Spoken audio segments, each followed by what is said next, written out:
말씀을 사랑하시는 분들 같습니다. 오늘은 마지막 종강인데 사무엘서 하를 공부하게 됐어요. 사무엘 하. 근데 사무엘 하는 이제 역사서고 또 사무엘상을 좀 옛날에 공부하신 분 같으면 모르지만 또 안 하신 분들에게는 이제 상을 알지 못하고 사무엘 하만 공부한다는 게 좀 연속성이 없지 않나 이렇게 생각이 돼서 먼저 좀 이스라엘의 역사에 대해서 잠깐 서론적으로 이야기를 하고 또 사무엘 하 공부를 하겠는데요. 이 사무엘 하는 아주 간단해가지고 사실은 이거 2시간 동안이나 이렇게 공부를 제대로 하려면 제대로 해야 되겠지만 이제 그럴 상황도 아니고 그러기 때문에 조금 앞에부터 좀 시작을 하겠습니다. 우리가 이스라엘의 역사라고 그러면 그 역사의 시작은 항상 어디서부터 시작이 되냐면 우리는 보통 아브라함, 이스라엘 역사 그러면 아브라함부터 이렇게 시작이 되지만은 그러나 실제로 이스라엘의 민족이나 혹은 이스라엘 나라의 역사라고 생각한다면 시내산 언약으로부터 시작이 돼야 된다. 이래야 맞을 것 같아요. 그래서 하나님께서 이스라엘 백성을 애굽에서 이제 불러내서 제일 목적지가 사실 어디냐면 시내산이었습니다. 그래서 그곳에서 이 백성들과 더불어 언약을 맺죠. 그 언약은 뭐냐면 여호와께서 나는 너의 하나님이 되고 너희는 내 백성이 될 것이다. 그래서 하나님과 백성의 이런 관계를 피로 맹세를 하고 언약을 맺는 이러한 예식을 가진 거예요. 근데 우리는 이제 시내산 언약 그러면은 보통 하나님과 이스라엘 백성의 언약이다 이렇게 이제 생각을 하지만은 성경을 보면은 이 언약에 대해서 어떻게 이해를 하고 해석을 하냐. 먼저는 물론 방금 말씀드린 것처럼 이스라엘의 하나님, 여호와가 이스라엘의 하나님, 그리고 이스라엘은 여호와의 백성이라는 이 관계로서 제일 많이 이제 이해가 되죠. 그러나 또 한편으로 보면은 여호와는 남편이고 또 이스라엘은 아내다 이거예요.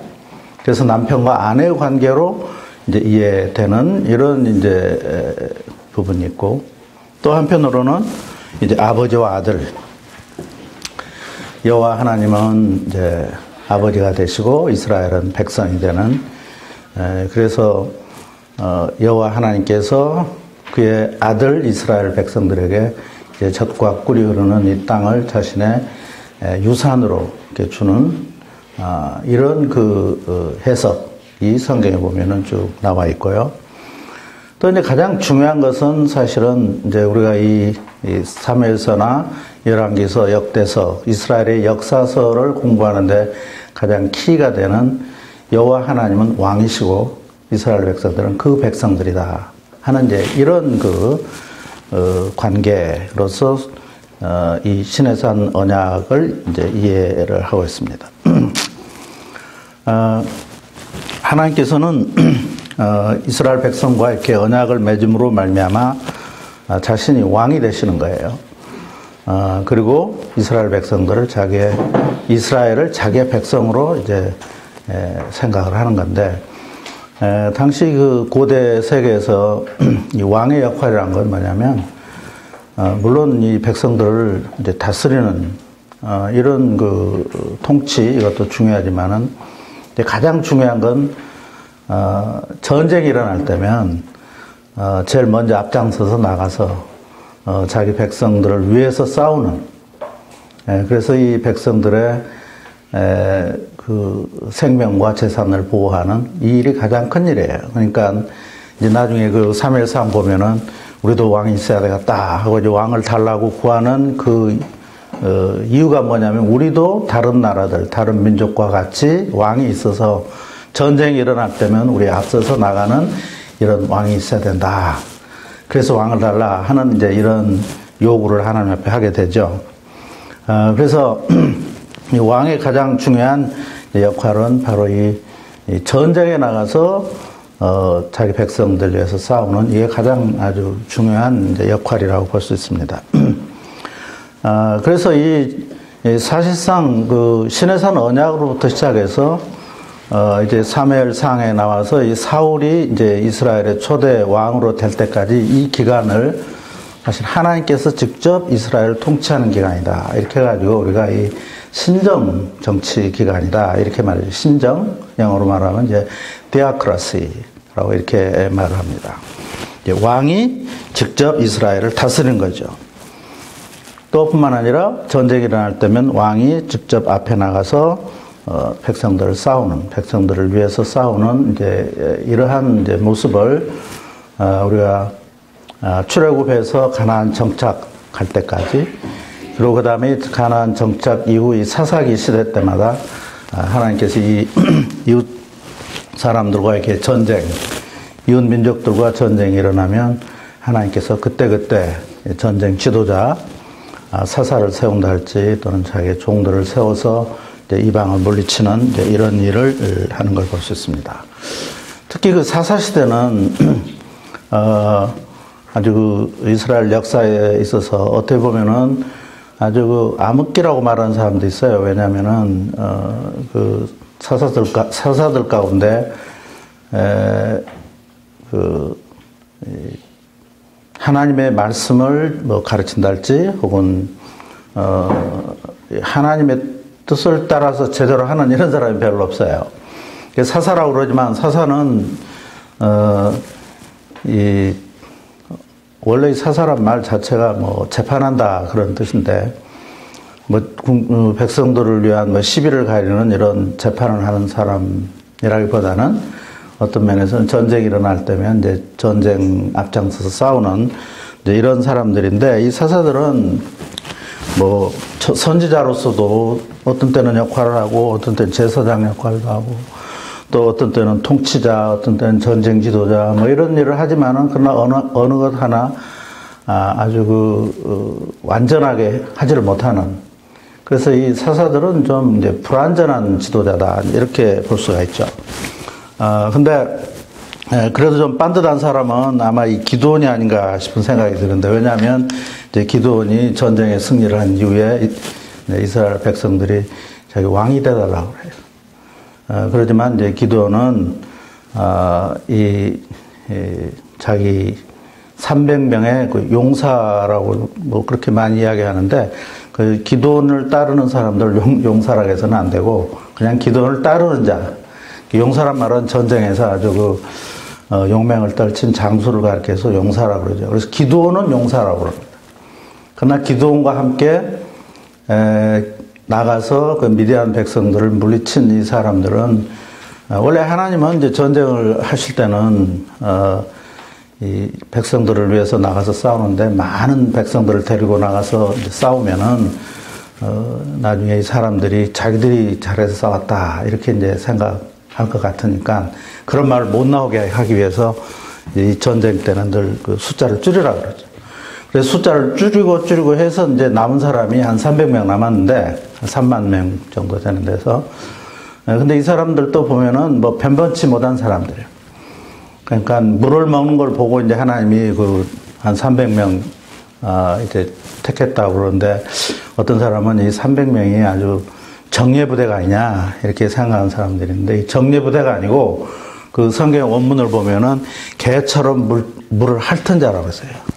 또 한편은 물을 마시는 자, 이렇게 이제 두 개가 비유가 되고 있는데, 사람이라면 물을 마셔야지 개처럼 물을 핥으면 되겠어요. 그러니까 이 사람들은 상당히 아주 좀 당시 교육도 제대로 안 된, 먹는 것도 좀 제대로 좀 아무리 전쟁 때라 할 망정 개처럼 그렇게 먹어서는 안 되는 상황인데, 어찌됐든 이 숫자가 작은 거예요. 하나님의 목적은 작은 사람들, 이들을 데리고 가서 이 미디안이라는 걸 이제 대중을 물리치는 이런 사람이죠. 그래서 이 하나님의 목적은 이런 작은, 도저히 이길 수 없는, 이스라엘 백성들로서는 도저히 이길 수 없는 전쟁을 이겼어요. 이기도록 해줬어요. 그렇기 때문에 그 영광이 이제 하나님 앞에 돌아가게 되는 거죠. 여기에 이제 목적이 있기 때문에 기드온을 따르는 이 300명을 용사다 이렇게 말하는 것은 오히려 하나님의 영광을 가리는 이 잘못된 이제 성경 해석이다 이제 이렇게 볼 수가 있죠. 그래서 성경에도 보면 기드온과 그 용사 이런 말이 아니고 기드온을 따르는 자.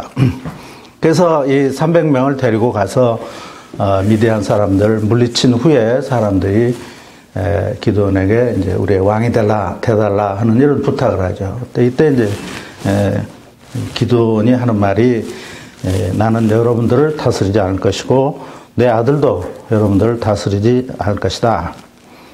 여호와께서 여러분을 다스릴 것입니다. 이렇게 말해요. 기드온은 아주 자기의 모든 영광이 다 하나님께 있는 거고 하나님이 나를 쓰실 뿐인 거지 하나님께서 여러분들을 다스린다 하는 걸 분명하게 이야기를 하죠.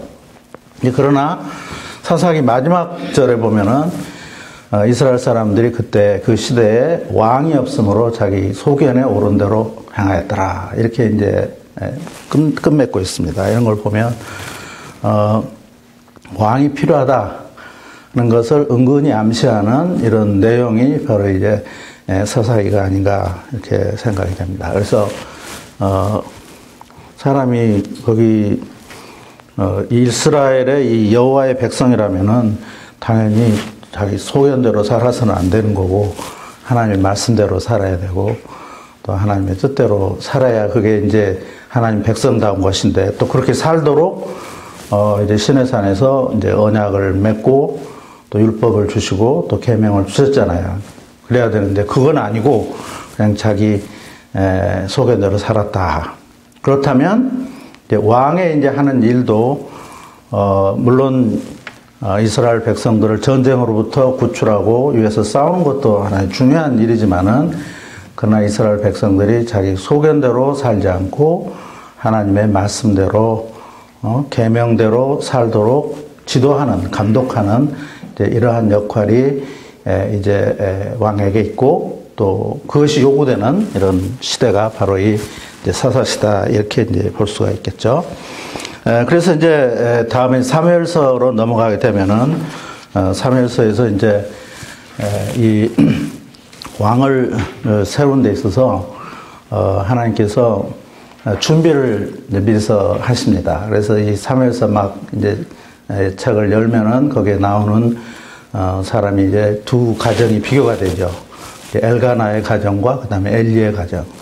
엘리는 당시에 아주 영향력 있는 이런 제사장이었고 또 엘가나는 그냥 평신도였는데 엘가나의 두 아내가 있었는데 그 아내 하나가 이제 한나 분인나와 한나. 근데 이 한나가 아마 첫 번째 아내인 것 같습니다. 애를 못 낳은 거예요. 아들이 없는 거예요. 그리고 이제 둘째는 이제 아들이 있고 그러니까 이 두 아내 사이에 늘 이제 뭐 시샘도 있고 이제 문제가 있게 되겠죠.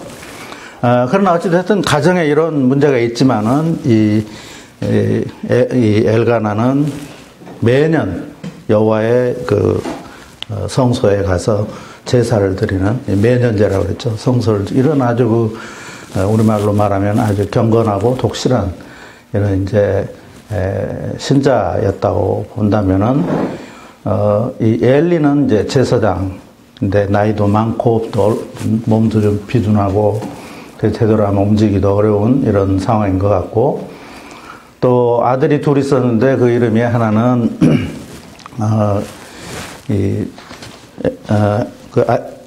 그 아들 이름은 뭐더라 갑자기 생각이 안 나.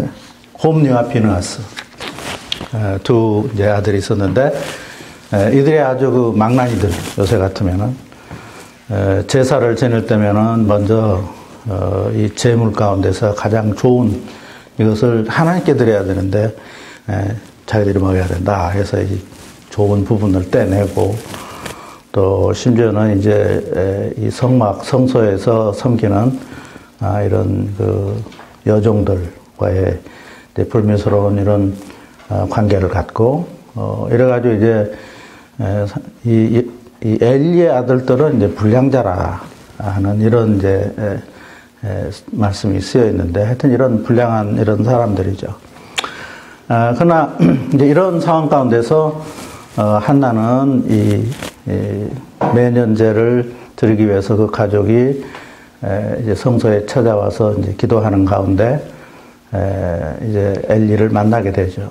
아마 그때는 기도를 하려면 아마 큰 소리로 했는지 모르겠는데 그냥 속으로 중얼중얼 하니까 아마 엘리는 이제 여자가 포도주를 마시고 이제 술을 취했지 않나 해서 이제 술을 끊으라 이러니까 이 한나의 하는 말이 내가 술을 취한 게 아니라 내 마음을 하나님께 통했다 이런 말이 통했다 그러죠. 내 마음을 통했다. 근데 사실은 히브리어로 보면 샤파크란 말을 쓰고 있는데 이 말은 이제 쏟아 부었다. 내 마음을 하나님 앞에 쏟아 부었습니다. 이렇게 이제 이야기를 하죠. 그리고 이제 자기 사정 이야기를 해서 결국 이제 엘리는 이 한나를 이제 축복하고 또 그 이후로 이제 잉태를 해서 그 낳은 아들이 바로 사무엘이. 근데 이제 이 사무엘은 그 한나의 서원대로 이제 하나님 앞에 바친 나시린으로 이제 바쳐서 이제 엘리 가문에서 자라면서 이제 제사장 수업을 이제 받게 되죠. 그러나 이제 여기서 하나님께서는 이 엘리가의 이러한 문제가 너무 심각하고 또 잘못됐기 때문에 결국은 자기 집에서 키운 자기가 축복해서 자기 집에서 키운 이 엘가나의 아들 이 사무엘을 통해서 엘리가의 이러한 그 저주와 심판을 이제 퍼붓는 것을 볼 수 있습니다. 그래서 이제 결국은 이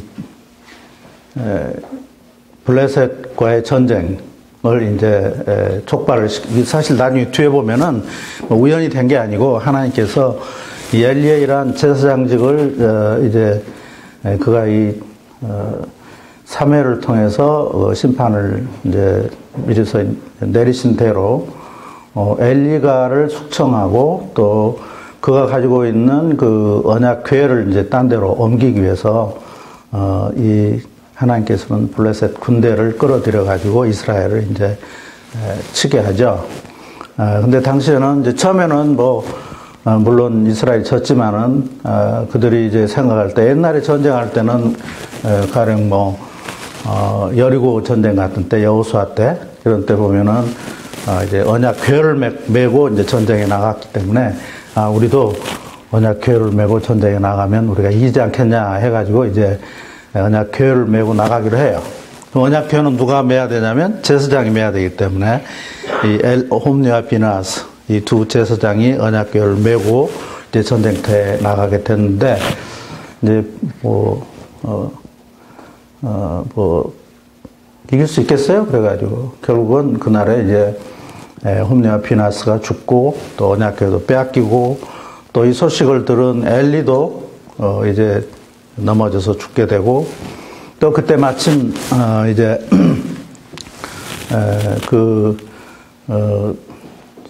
소식을 들은 이 비나스 아내가 마침 이제 어린애를 이제 낳게 됐는데 그때 이제 나오면서 그 언약궤가 뺏겼다 하는 이런 소식을 듣고 그 낳은 아들 이름을 이제 이가봇이라고 그러죠. 이가봇이란 말은 히브리 말로 하면 에인 카보드라고 에인은 뭐 없다 하는 말이고 카보드란 말은 영광이 없다. 그래서 이스라엘의 영광이 이제 없다, 사라졌다 하는 이제 그런 의미가 되겠죠.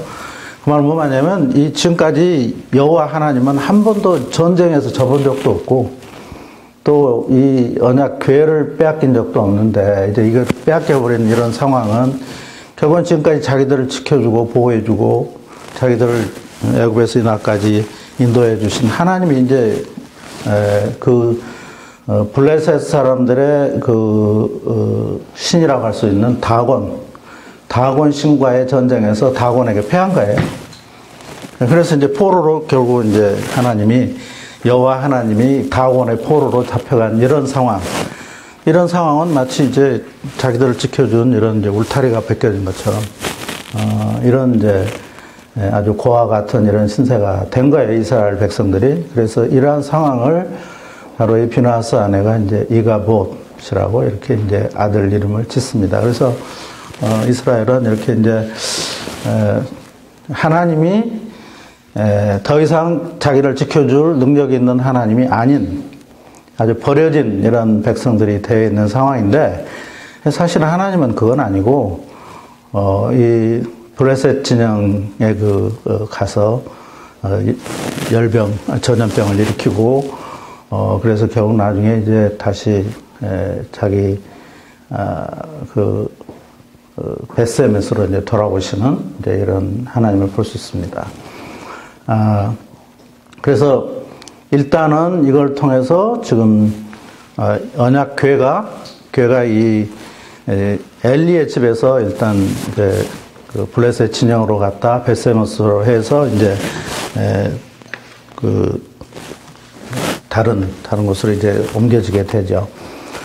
이런 가운데 이제 이스라엘 백성들은 상당히 좀 버려진 것 같은 이런 상황 가운데 있었지만은 한 20년 이런 가운데 지났어요. 그래서 이스라엘 백성들이 이제 여호와를 사모하는 이런 마음이 생기고, 또 이제 사무엘도 나이가 좀 들고, 그래서 사무엘이 이제 이 백성들을 이제 미스바에 모아놓고 제사를 드리고, 또 이런 가운데 다시 하나님께서 이들을 이제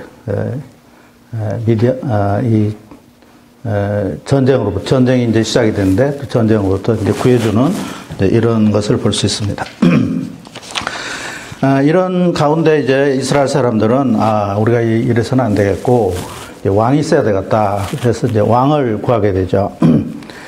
8장부터 사무엘상 8장부터 보면 12장까지가 이 왕을 구하는 이런 내용인데, 사실 하나님께서는 일찍부터 이스라엘 백성에게도 왕을 주시고자 하시는 그런 뜻이 있었어요. 계속 하나님이 이런 신정 정치를 하려고 하는 그런 생각은 아니고, 왜냐하면 우리가 이 성경을 보면은 하나님께서 아브라함이나 이삭이나 야곱을 부르실 때에도 내 허리에서 이제 왕들이 나올 것이다 하는 이런 언약을 주시고, 또 창세기 49장 8절에 12절 보면 그 유다를 축복하는 가운데 왕의 홀이 유다에서 떠나지 않을 것이며 실로가 올 때까지 통치자의 지팡이가 그 발 사이에서 떠나지 않을 것이다. 그래서 이 홀이라는 것은 이 통치자의 지팡이를 말하는 거죠. 이 주의봉 같은 이런 건데, 이게 이제 유다에게서 떠나지 않는다. 유다의 그 후손 가운데 떠나지 않고, 그 다음에 실로가 올 때, 실로란 말은 여러 사람들 많이 번역을 하고 또 여기에 대한 해석을 많이 하지만은 우리가 쉽게 그냥 이 메시아라고 이렇게 생각하면 될 것 같습니다. 올 때까지 이 통치자의 지팡이가 그 발 사이에서 떠나지 않는다 하는 말은, 이것도 이제 뭘 두고 이런 말을 하셨겠느냐, 일종의 이런 그림 언어인데, 왕이 자리에 이렇게 앉아 있으면은 이제 지팡이를 짚고 앉아 있는 이런 모습을 이제 그리는 이런 말일 것이다. 이렇게 이제 말하는 사람도 있고, 또 발 사이에는 남자의 이제 생식기가 있기 때문에 그 생식기를 통한 자손들이 계속 나올 것이다 하는 이제 이런 말씀을 바로 이제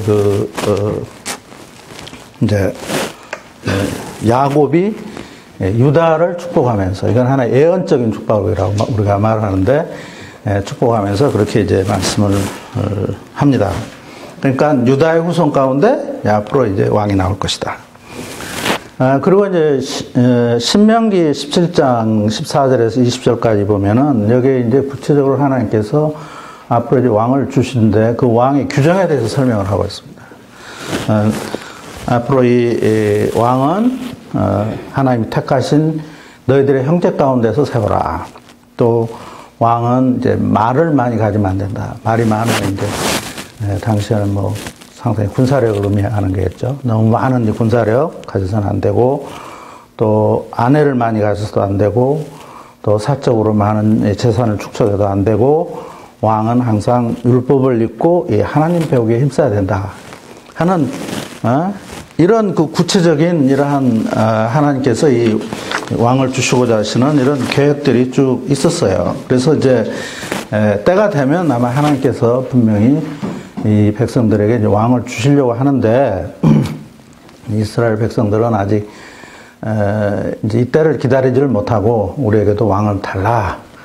하나님이 왕으로 계시는데 왕을 달라. 이렇게 이제 이야기를 하니까 이제 당시에 이제 사무엘이 사사였기 때문에 사사는 아까 말씀드린 것처럼 왕 노릇도 하고 또 어떤 때는 이제 말씀도 전하고 제사장처럼 제사도 지내고 하는 이런 여러 가지를 하잖아요. 그래서 여호와께서 하신 말씀이 이 백성들이 너를 버린 것이 아니라 내가 왕 노릇하고 내가 이 사람들을 지도하고 하는 이런 통치자로서의 너를 원하는 게 아니라 버린 게 아니라 나를 버려서 그들의 왕이 되지 못하게 한 것이다. 하나님이 왕됨을 거절한 거다. 이렇게 말하죠. 그러니까 여기도 보면 분명히 하나님께서 시내산 이후 계속해서 이 백성들의 왕으로서 이들을 지키고 왕 노릇을 이제 해오신 것을 알 수 있습니다. 근데 하나님 마음은 별로 편하지 않으신 것 같아요. 그래서 그냥 줘버려. 왕을 줘라. 그러나 이제 앞으로 이 왕이 어떤 일을 해야 되는지 구체적으로 왕의 이 왕의 제도에 대해서 설명을 해주라고 이제 사무엘에게 말을 합니다. 그래서 사무엘은 앞으로 이제 왕이 생기면 너희들은 다 왕의 종이 되고 세금을 내야 되고 부역을 해야 되고 또 군대에 나갈 때 전쟁이 일어나면 군대에 나가서 이제 백성들을 위해서 싸워야 된다 하는 이제 이런 구체적인 여러 제도들을 이야기했지만은 그러나 이스라엘 백성들은 자기들의 여러 가지 불이익이 있을지라도 하여튼 왕이 있어야 되겠다 하고 이제 왕을 구하기 때문에 할 수 없이 이제 왕을 이제 주게 됐습니다. 뭐 여러 가지 이제 절차를 밟아서 사실 이제 왕이라는 이제 사울이라는 사람이 이제 왕이 됐는데 그러나 이제 왕은 고대 근동 세계의 왕과 비교해 볼 때 이스라엘의 왕은 좀 다른 점이 있었어요. 옛날 고대 근동의 왕들은 왕이 이제 물론 하나님의 지상에 하나님을 신을 대신한 뭐 신이라고 볼 수가 있겠죠. 그래서 또 한편으로는 자기들 신에게 제사를 드리는 제사장 역할도 하고, 근데 또 선지자 역할은 별로 안 하는 것 같아요. 어떤 신적인 계시를 받을 때는 반드시 뭐 선지자랄지 혹은 제사장들을 통해서 받는 이런 경우가 많이 있어요. 그래서 이런 선지자나 혹은 제사장 혹은 왕 이것을 다 겸한 이것이 이제 고대 근동세계의 이제 왕이라면 이스라엘은 그건 아니고 반드시 거기 왕은 한 평신도였습니다. 그래서 선지자도 아니고 물론 제사장도 아니고 그래서 하나님의 뜻을 물을 때는 반드시 제사를 드릴 때는 반드시 제사장을 통해서 제사장을 통해서 제사를 드리고 그 다음에 하나님의 뜻을 물을 때는 반드시 선지자를 통해서 하나님의 뜻을 묻고 또 전달받는 하나님의 말씀을 전달받는 이런 확실한 이런 이제 역할이 다른 거죠.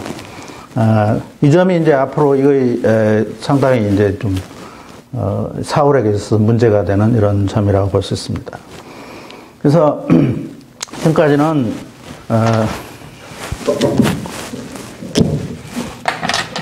지금까지 내가 하나님 있으면은 그냥 이 백성 직접적으로 하나님께서 이 백성을 다스리는 이 사이에 아무도 없었어요.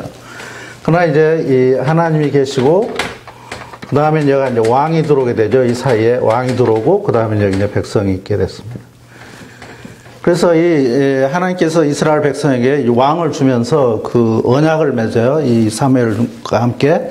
그래서 이제 우리가 왕의 언약이라는데 킹십 of covenant, 킹십 카버넌트라고 이런 이야기를 하는데 이 왕이 이 하나님의 종주 말하자면 종주 역할을 하는 거고 이 왕은 하나님을 대신해서 이 백성들을 다스리는 거예요.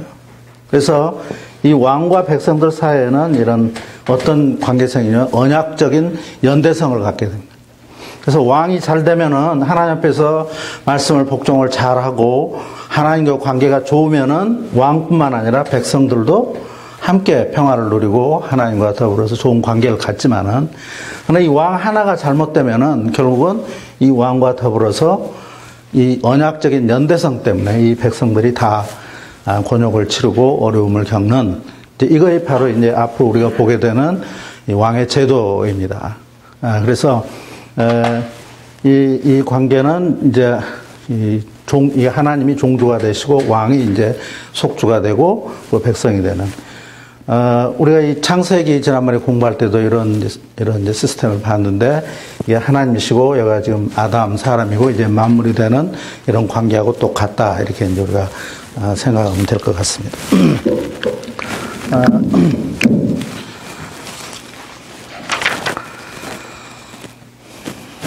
네, 사울은 이제 왕이 됐어요. 하여튼 여러 가지 뭐 과정을 거쳐서 이제 왕이 됐는데,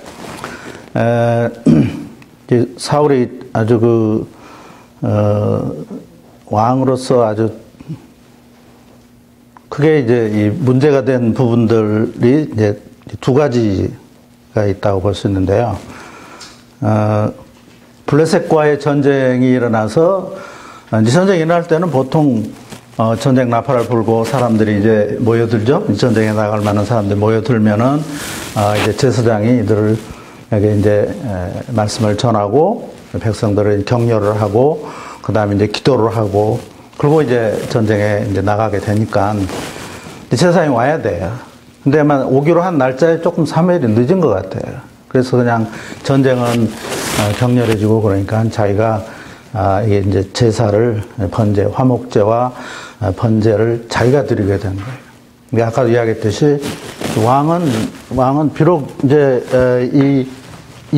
여기에 있지만은, 그러나 이 사이에 이제 제사장과 선지자가 이 왕 위에 있는 거예요, 사실은. 하나님의 직접적인 이런 종들로서. 그리고 이제 제사가 끝날 때쯤 돼서 이제 사무엘이 와서 보니까 이미 제사를 다 드려버린 이런 이제 상황이 됐습니다. 그래서 사무엘상 13장 13절 14절에 보면 왕이 어리석은 짓을 했습니다. 왕의 하나님께서 여호와께서 왕에게 명하신 명령을 지키지 않았습니다. 명령대로 하였다면 여호와께서 왕의 왕국을 이스라엘 위에 영원히 세우셨을 것이나 이제는 왕의 왕국이 오래가지 못할 것이니 여호와께서 왕에게 명령한 바를 왕이 지키지 않았으므로 여호와께서 자기 마음에 맞는 사람을 찾아서 자기 백성의 주권자로 삼으셨습니다. 이런 말을 합니다. 그러니까 이제 이 왕이 하나님의 말씀을 지키지 않고 이러기 때문에 이제 하나님께서는 벌써 이제 이 왕으로서의 이제 버린 것 같은 마음에, 그리고 이제 새로운 자기 마음에 맞는 사람을 이제 주권자로 세우시겠다 하는 이런 이제 이런 결정을 하나님께서 마음속에 하게 되시는 거죠. 근데 이제 15장에 가면 하나님께서 이 사울에게 아말렉 사람들 다 무찔러라 하는 이런 이제 명령을 주십니다. 이제 아말렉 백성들은 하나님께서 이 사람들을 아주 징별하려고 아예 사실은 이 지상에서 없애려고 처음부터 마음을 먹고 계셨는데, 왜 그러냐면 이스라엘 백성을 애굽에서 끌고 나와서 이제 시내산으로 가는데 제일 먼저 방해를 한 사람들이 아말렉 사람들이거든요. 그래서 여호수아로 하여금 이제 야전사령관으로 나가서 너는 전쟁을 하고, 그다음에 모세와 훌은 이제 산 위에서 이렇게 손을 들고 기도하는. 그래서 이제 모세가 손을 들면 이제 여호수아가 이기고, 이제 손을 내리면 이제 또 아말렉이 이기고, 이런 이제 전쟁을 해서 결국은 그들을 물리치기는 했지만은, 그러나 이제 다는 이제 물리친 건 아니고 아무래도 좀 그 후손들이 남아 있었는데, 아마 이 작전을 하나님께서 이제 이 사울에게 맡겼어요. 그러면서 이 아말렉 족속을 다 진멸을 하라고 했는데, 사울은 이 군대를 끌고 가서 이 말씀을 그대로 듣지를 않은 거예요. 그냥 다 안 죽이고, 그 아말렉의 왕인 아각도 살려두고, 그 다음에 이 여러 가지 좋은 뭐 물건들, 짐승들 이런 건 다 남겨놨어요. 그래서 사무엘이 와서 보니까는 이게 아니거든요. 그래서 이때로다가 책망을 하고 이제 사무엘이 직접 이제 아각을 이제 죽이고 나무랬습니다. 그래서 하신 말씀이 뭐냐면 순종이 한데 이게 이제 왜 큰 문제가 되냐면 바로 이 전쟁이 바로 그 홀리워의 성격을 가졌다고 이렇게 볼 수 있어요. 이제 홀리워라는 건 성전이라고 그러죠. 거룩한 전쟁. 전에 뭐 설명을 여러 번 드렸는데 이 거룩한 전쟁은 하나님이 자기 백성들을 위해서 싸우는 전쟁을 이제 그 성전이라 거룩한 전쟁이라고 하죠. 그러니까 하나님께서 신이 자기 백성들에게 나타나서 백성들의 전쟁을 이기도록 하는 이런 전쟁. 그러니까 가령 여리고를 점령할 때도 보면은 하나님께서 제일 앞에 나가는데 그 앞에 나간 상징이 뭐예요? 제사장 언약궤를 메고 나가죠. 그리고 실제로 하나님은 별로 이제 이 이스라엘 백성들은 사실 싸운 게 아무것도 없어요. 하나님이 그냥 야 니들 소리를 질러라 하니까 이제 성벽이 무너지고 이스라엘 백성들은 가서 하는 일이라고는 거기에 있는 이제 이 노략 물건을 취하는 이런 이제 물건을 그것은 취하지 못하겠는데 일반적으로는 이제 전리품을 이제 노략하는 이런 일이 이제 성전이라고 할 수 있는데 근데 이제 어떤 경우에는 이 거룩한 전쟁에 있어서의 가장 중요한 핵심은 이 노략물이나 전리품을 자기 것을 취하지 말라는 거예요.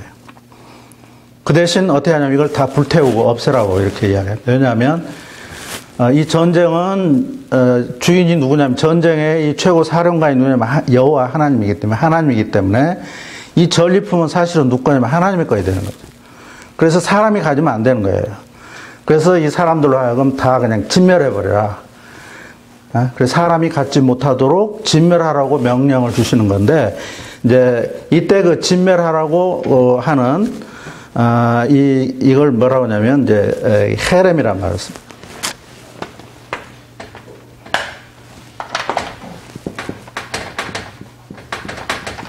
히브리어로는 이제 헤렘이라고 이렇게 쓰는데요. 헤렘이란 말은 우리 개혁성경이나 혹은 개혁개정에 보면 바친 물건이다. 또 어떤 곳에는 이제 바쳐드리는 제사다. 이렇게 이야기를 하는데, 원래 이 하람이란 말은 진멸한단 말이에요. 그러니까 진멸해서 없애버려야 돼. 근데 뭐 바친 물건이다 그러면 이 말이 뭔 말인지 우리는 참 알기가 어렵죠. 하나님께 바친 물건은 사실은 아니고 실제로는 아주 진멸함으로 말미암아 우리 사람들이 가질 수 없도록 하는 이제 이러한 물건을 이제 헤렘이라고 그러는데, 이게 이제 헤렘에는 아주 중요한 하나의 명령이 있는데, 만일에 그 헤렘을 다 진멸하지 않고 자기가 이제 착복을 하거나 자기 소유로 삼을 때는 그 착복을 하거나 혹은 도적질하거나 삼은 사람이 결국은 헤렘이 되는 거예요. 헤렘의 대상이, 진멸의 대상이 되는 거예요. 그러니까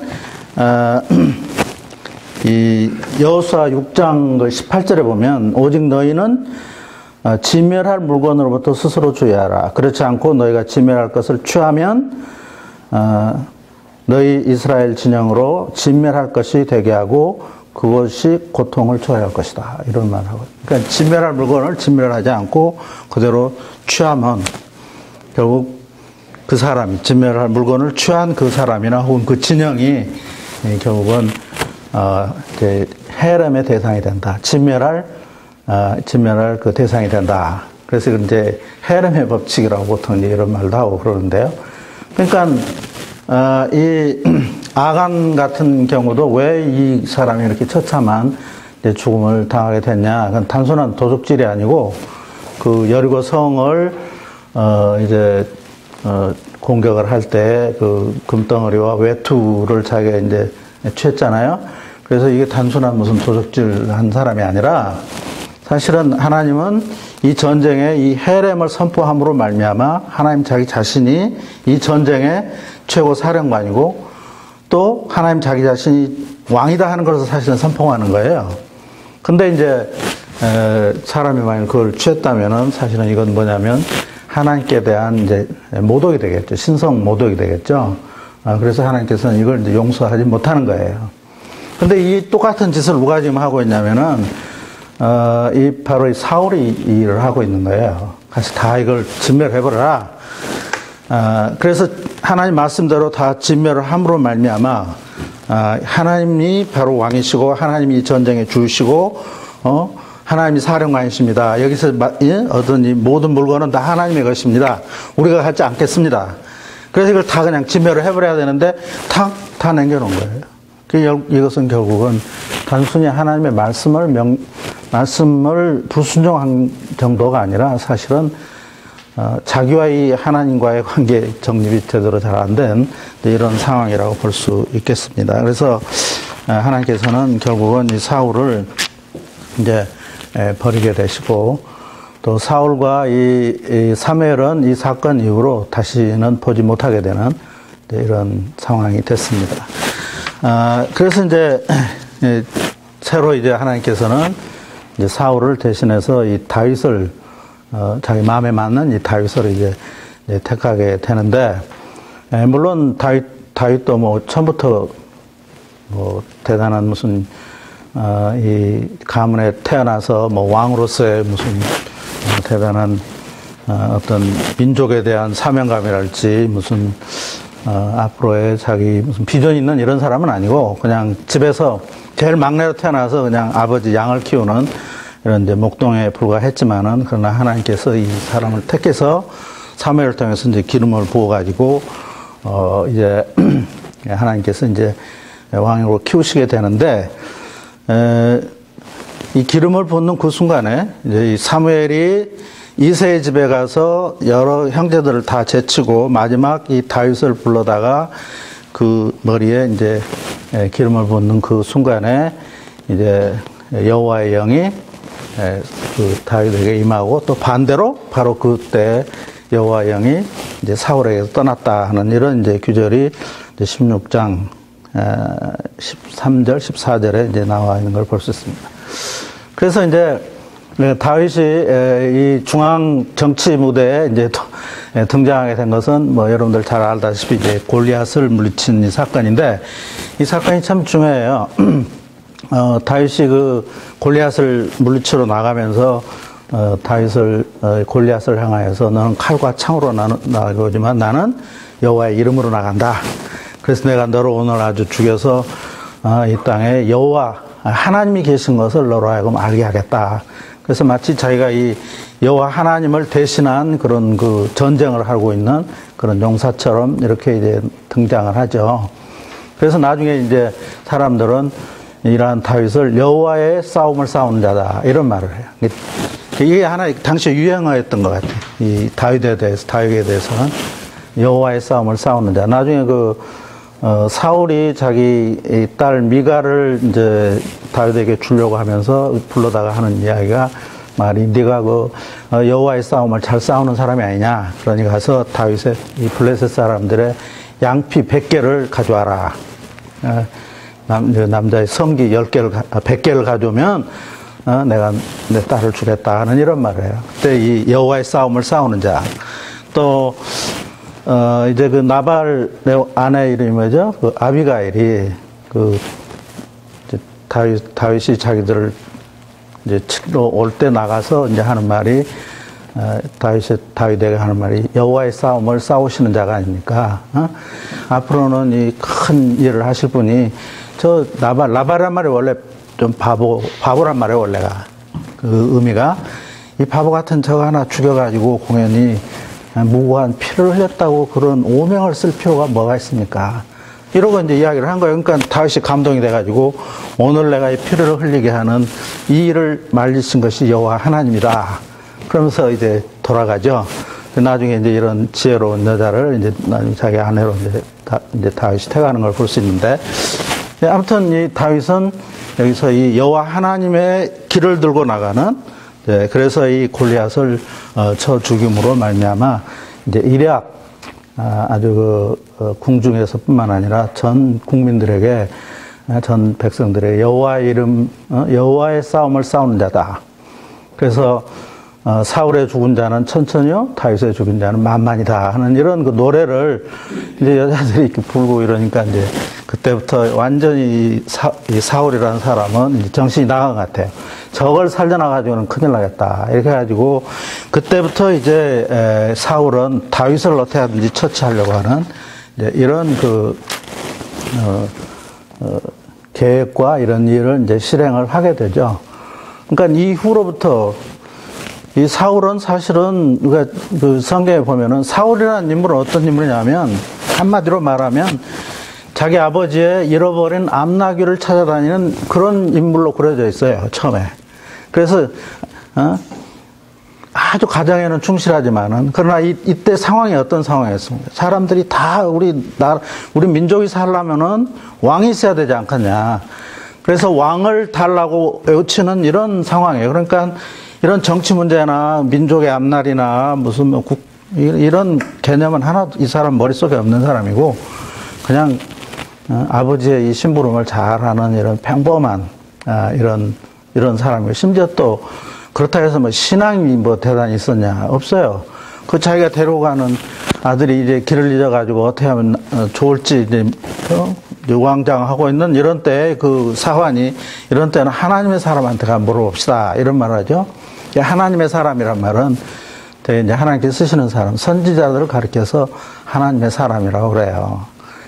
선지자라고 할 때는 여호와의 입이란 말도 쓰지만은 너희들이 왜 여호와의 입에 물어보지도 않느냐 하면서 여호와의 입이 선지자라고 이렇게 말을 하지만은 또 한편으로는 이 선지자를 가리켜서 여호와의 사람, 하나님의 사람 이런 말을 하는데 그 하나님의 사람한테 가자고 그러니까 하나님의 사람이 어디냐? 이 근방에 좀 가면은 사무엘이라는 사람이 있습니다. 그때 이제 이런 걸 말해준 걸 보면은 사실은 이 사울이라는 인물은 전혀 이 종교적인, 신앙적인 이런 지식도 별로 없는, 관심도 별로 없는 이런 사람이고 나중에 이제 제비를 뽑아서 이제 왕이 됐는데 데리러 가니까 나는 그런 걸 싫다 해가지고 좀 어디에 들어가 있냐면 그 행구,